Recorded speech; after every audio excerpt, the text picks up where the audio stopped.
Hi ಎಲ್ಲರಿಗೂ welcome to Amrutha Sushi YouTube channel. ನಾನು ನಿಮ್ಮ ಪ್ರೀತಿಯ ಅಮೃತ. ಇವತ್ತಿನ ಲಾಗ್ ಬಂದುಬಿಟ್ಟು ಮಾವಿನಕಾಯಿ ಚಿತ್ರಾನ್ನ ಹೇಗೆ ಮಾಡೋದು ಅಂತ ಹೇಳ್ಬಿಟ್ಟು ತೋರಿಸ್ತಾ ಇದ್ದೀನಿ. ಮೊದಲನೇದಾಗಿ ಮಾವಿನಕಾಯಿನ ನೀಟಾಗಿ ತೊಳ್ಕೊಂಬಿಟ್ಟು ಅದನ್ನು ಸಣ್ಣಗೆ ತುರಿದು ಇಟ್ಕೋಬೇಕು. ಒಗ್ಗರಣೆಗೆ ಏನೇನು ಪದಾರ್ಥಗಳನ್ನು ಯೂಸ್ ಮಾಡ್ತೀನಿ ಅಂತ ಹೇಳ್ಬಿಟ್ಟು ತೋರಿಸ್ತೀನಿ. ಮೊದಲನೇದಾಗಿ ಉದ್ದಿನಬೇಳೆ ಯೂಸ್ ಮಾಡ್ತೀನಿ. ಹಸಿರು ಮೆಣಸಿನ್ಕಾಯಿನ ಉದ್ದುದ್ದ ಕಟ್ ಮಾಡಿ ಇಟ್ಕೊಂಡಿದ್ದೀನಿ. ಹಾಗೆ ಎಲ್ಲ ಪದಾರ್ಥಗಳನ್ನು ನಾನು ತೋರಿಸ್ತಾ ಇದ್ದೀನಿ, ಏನೇನು ಇಟ್ಕೊಂಡಿದ್ದೀನಿ. ಮೊದಲನೇ ಎಲ್ಲನೂ ರೆಡಿ ಮಾಡಿ ಇಟ್ಕೊಂಡ್ರೆ ಒಗ್ಗರಣೆ ಮಾಡೋದಕ್ಕೆ ಈಸಿ ಆಗುತ್ತೆ ಅಂತ ಹೇಳ್ಬಿಟ್ಟು ಎಲ್ಲದನ್ನು ಸಪ್ರೇಟಾಗಿ ಎತ್ತಿಟ್ಕೋತೀನಿ. ಒಗ್ಗರಣೆಗೆ ಸಾಸಿವೆ ಮತ್ತು ಜೀರಿಗೆನ ಎತ್ತಿಟ್ಕೊಂಡಿದ್ದೀನಿ. ಕಡಲೆ ಬೀಜ ಮತ್ತು ಕಡಲೆಬೇಳೆ, ಬೆಳ್ಳುಳ್ಳಿನ ಸಣ್ಣಗೆ ಜಜ್ಜಿಟ್ಕೊಂಡಿದ್ದೀನಿ. ಆ್ಯಂಡ್ ಕರ್ಬೇವಿನ ಸೊಪ್ಪನ್ನ ಎತ್ತಿಟ್ಕೊಂಡಿದ್ದೀನಿ. ತೊಳೆದ್ಬಿಟ್ಟು ನೀಟಾಗಿ ಎತ್ತಿಟ್ಕೊಂಡಿದ್ದೀನಿ. ಎಲ್ಲ ಒಂದು ಹತ್ರ ಪದಾರ್ಥಗಳನ್ನು ಎತ್ತಿಟ್ಕೊಂಡಾದ್ಮೇಲೆ ಗ್ಯಾಸ್ ಆನ್ ಮಾಡಿಕೊಂಡು ಒಂದು ಬೌಲ್ನ ಇಡ್ತೀನಿ. ಒಗ್ಗರಣೆಗೆ ಯಾವುದು ಯೂಸ್ ಮಾಡಬೇಕು ಅಂದ್ಕೊಂಡಿರ್ತೀನಿ ಅದನ್ನು ಇಟ್ಬಿಟ್ಟು ಎಣ್ಣೆನ ಹಾಕ್ಕೊಳ್ತೀನಿ. ಎಷ್ಟು ಬೇಕು ಅಷ್ಟು ಹಾಕ್ಕೊಳ್ತೀನಿ, ನೋಡ್ಬಿಟ್ಟು ಹಾಕ್ಕೊಳ್ತೀನಿ. ಬಿಕಾಸ್ ಜಾಸ್ತಿ ಆದ್ರೂ ಎಣ್ಣೆ ಜಾಸ್ತಿ ಆದರೆ ತಿನ್ನೋಕ್ಕಾಗಲ್ಲ. ಸ್ವಲ್ಪ ಕಡಿಮೆ ಆದ್ರೂ ಮಾವಿನಕಾಯಿ ಚಿತ್ರಾನ್ನ ಅಷ್ಟೊಂದು ಟೇಸ್ಟ್ ಅನಿಸಲ್ಲ ಅಂತ ಹೇಳ್ಬಿಟ್ಟು ಎಣ್ಣೆ ನೋಡಿಬಿಟ್ಟು ಹಾಕ್ಕೊಳ್ತೀನಿ. ಎಣ್ಣೆ ಕಾದಾದ್ಮೇಲೆ ಜೀರಿಗೆ ಮತ್ತು ಸಾಸಿವೆನ ಹಾಕ್ತೀನಿ. ಸಾಸಿವೆ ಪಟ್ ಪಟ್ ಅಂತ ಸಿಡಿಬೇಕು. ನಾನು ಮುಂಚೆನೇ ಹಾಕೋಣ ಅಂತಿದ್ದೆ, ನಮ್ಮ ಅಮ್ಮನೂ ಸ್ವಲ್ಪ ಹೆಲ್ಪ್ ಮಾಡ್ತಿದ್ರಲ್ವ, ಸೊ ಅದು ಪಟ್ ಅಂತ ಸಿಡಿಯೋ ತನಕ ವೆಯ್ಟ್ ಮಾಡು ಅಂತ ಹೇಳ್ತಿದ್ರು ಮಮ್ಮಿ. ಅದಾದಮೇಲೆ ಫಸ್ಟ್ ಕಡಲೆಬೀಜ ಹಾಕ್ಕೊಳ್ತೀನಿ. ಕಡಲೆಬೀಜ ಬ್ರೌನಿಷ್ ಬರೋ ತನಕ ಸ್ವಲ್ಪ ಕೈ ಆಡಿಸ್ಕೊಳ್ತೀನಿ. ಯಾಕಂದರೆ ಹಸಿ ಹಸಿ ಆದರೆ ಅಷ್ಟೊಂದು ತಿನ್ನೋಕ್ಕೆ ಲೈಕ್ ಆಗಲ್ಲ ಅಂತ ಹೇಳ್ಬಿಟ್ಟು ನೀಟಾಗಿ ಅದು ಬ್ರೌನ್ ಕಲರ್ ಬರೋ ತನಕ ಕೈ ಆಡಿಸ್ಕೋಬೇಕು. ಅದಾದಮೇಲೆ ಕಡಲೆಬೇಳೆನ ಯೂಸ್ ಮಾಡ್ಕೊತೀನಿ. ಕಡಲೆಬೀಜ ಚೆನ್ನಾಗಿ ಬ್ರೌನ್ ಕಲರ್ ಬಂದಮೇಲೆ ಕಡಲೆಬೇಳೆ ಮತ್ತು ಬೆಳ್ಳುಳ್ಳಿನ ಹಾಕ್ಕೊಂಡು ನೀಟಾಗಿ ಫ್ರೈ ಮಾಡ್ಕೊತೀನಿ. ಬೆಳ್ಳುಳ್ಳಿ ಹಸಿ ಸ್ಮೆಲ್ಲೆಲ್ಲ ಹೋಗಬೇಕು. ಎಣ್ಣೆನಲ್ಲಿ ನೀಟಾಗಿ ಸ್ಮೆಲ್ ಬಿಟ್ಕೊಂಡ್ರೆ ಚೆನ್ನಾಗಿ ಅನಿಸುತ್ತೆ.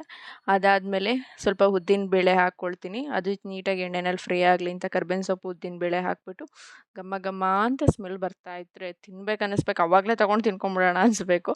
ಆ ಥರ ಸ್ಮೆಲ್ ಬರೋ ತನಕ ಫ್ರೈ ಮಾಡ್ಕೋಬೇಕು. ಅದಾದಮೇಲೆ ಹಸಿರು ಮೆಣಸಿನ್ಕಾಯಿನ ಲಾಸ್ಟಲ್ಲಿ ಹಾಕ್ಕೊಳ್ತೀನಿ. ಬಿಕಾಸ್ ಫಸ್ಟೇ ಹಾಕಿದ್ರೆ ಘಾಟ್ ಆಗಿಬಿಡುತ್ತಲ್ವ. ಎಲ್ಲ ಪದಾರ್ಥಗಳು ಎಣ್ಣೆಯಲ್ಲಿ ನೀಟಾಗಿ ಫ್ರೈ ಆಗಬೇಕು. ಆವಾಗ ಚಿತ್ರಾನ್ನ ತುಂಬ ಟೇಸ್ಟಿಯಾಗಿ ಬರುತ್ತೆ. ಈ ಚಿತ್ರಾನ್ನಕ್ಕೆ ನಾನು ಈರುಳ್ಳಿನ ಆ್ಯಡ್ ಮಾಡಲ್ಲ, ಇದು ಆಪ್ಷನಲ್ಲು. ನಿಮ್ಗೆ ಇಷ್ಟ ಆದರೆ ನೀವು ಈರುಳ್ಳಿನ ಆ್ಯಡ್ ಮಾಡ್ಕೋಬೋದು. ವಿತೌಟ್ ಈರುಳ್ಳಿ ತುಂಬ ಚೆನ್ನಾಗಿ ಬರುತ್ತೆ, ಒಂದು ಸಲ ಟ್ರೈ ಮಾಡಿ. ಇದೆಲ್ಲ ನೀಟಾಗಿ ಫ್ರೈ ಆದಮೇಲೆ ನಾನು ಸ್ವಲ್ಪ ಉಪ್ಪನ್ನ ಹಾಕ್ಕೊಳ್ತೀನಿ. ಉಪ್ಪು ಹಾಕ್ಬಿಟ್ಟು ನೀಟಾಗಿ ಫ್ರೈ ಮಾಡ್ಕೋತೀನಿ. ಪ್ರತಿಯೊಂದಕ್ಕೂ ಇಟ್ಕೋಬೇಕು ಪದಾರ್ಥಗಳಿಗೆ ಟೇಸ್ಟ್ ಬರೋಕ್ಕೆ ಅಂತ ಹೇಳ್ಬಿಟ್ಟು. ಒಂದೇ ಸಲ ನಾವೆಲ್ಲ ಹಾಕ್ಕೊಂಡ್ರೆ ಅದು ಗೊತ್ತಾಗಲ್ಲ, ಚೆನ್ನಾಗಿ ಅನಿಸಲ್ಲ ಅದು.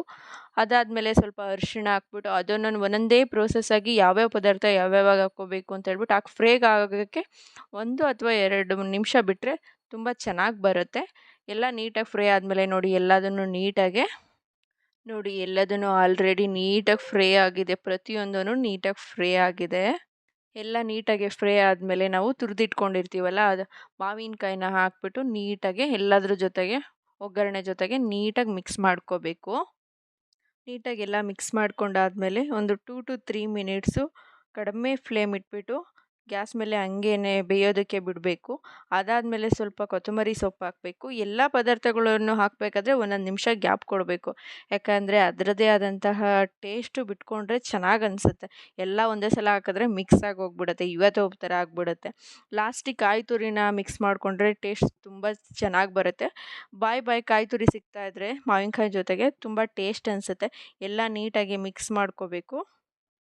ನೀವೇ ನೋಡ್ತಿದ್ದೀರಾ ನೀಟಾಗಿ ಬಂದಿದೆ, ಎಲ್ಲ ಚೆನ್ನಾಗಿ ಬೆಂದಿದೆ, ಎಲ್ಲ ನೀಟಾಗಿ ಮಿಕ್ಸ್ ಆಗಿದೆ. ಮಿಕ್ಸ್ ಎಲ್ಲ ಆಗಿ ಚೆನ್ನಾಗಿ ಬೆಂದಮೇಲೆ ಗ್ಯಾಸ್ ಆಫ್ ಮಾಡ್ಕೊಂಬಿಟ್ಟು ನಾನು ಮಾಡಿರೋ ಅಂಥ ಗೊಜ್ಜನ್ನು ಸಪ್ರೇಟಾಗಿ ಎತ್ತಿಟ್ಕೊಂಡೆ. ಅದಾದಮೇಲೆ ಸಪ್ರೇಟ್ಲಿ ಅನ್ನನ ನಾನು ಆಲ್ರೆಡಿ ಸಪ್ರೇಟಾಗಿ ಆರೋದಕ್ಕೆ ಬಿಟ್ಟಿದ್ದೆ ಮುಂಚೆನೇ ತೆಗೆದು. ಡೈರೆಕ್ಟ್ ಬಿಸಿದನ್ನೇ ಹಾಕಿದ್ರೆ ಅನ್ನ ಎಲ್ಲ ಮಿದು ಆಗಿಬಿಡುತ್ತೆ, ಅದು ಮುದ್ದೆ ಮುದ್ದೆ ಅನಿಸುತ್ತೆ, ತಿನ್ನೋಕ್ಕಾಗಲ್ಲ ಅಂತ ಹೇಳ್ಬಿಟ್ಟು ಸಪ್ರೇಟ್ ಎತ್ತಿಟ್ಟಿದ್ದೆ. ಅದಾದಮೇಲೆ ನೀಟಾಗಿ ಅನ್ನದ ಜೊತೆ ಹಾಕ್ಬಿಟ್ಟು ನೀಟಾಗಿ ಮಿಕ್ಸ್ ಮಾಡ್ಕೋಬೇಕು. ತುಪ್ಪ ಬೇಕಂದರೆ ಸ್ವಲ್ಪ ತುಪ್ಪ ಆ್ಯಡ್ ಮಾಡ್ಕೊತೀನಿ, ತುಂಬ ಟೇಸ್ಟ್ ಚೆನ್ನಾಗಿ ಅನಿಸುತ್ತೆ. ನೋಡಿ ಫೈನಲಿ ನಾನು ಮಾಡಿರೋ ಮಾವಿನಕಾಯಿ ಚಿತ್ರಾನ್ನ, ಫೈನಲಿ ಮ್ಯಾಂಗೋ ರೈಸ್ ರೆಡಿ.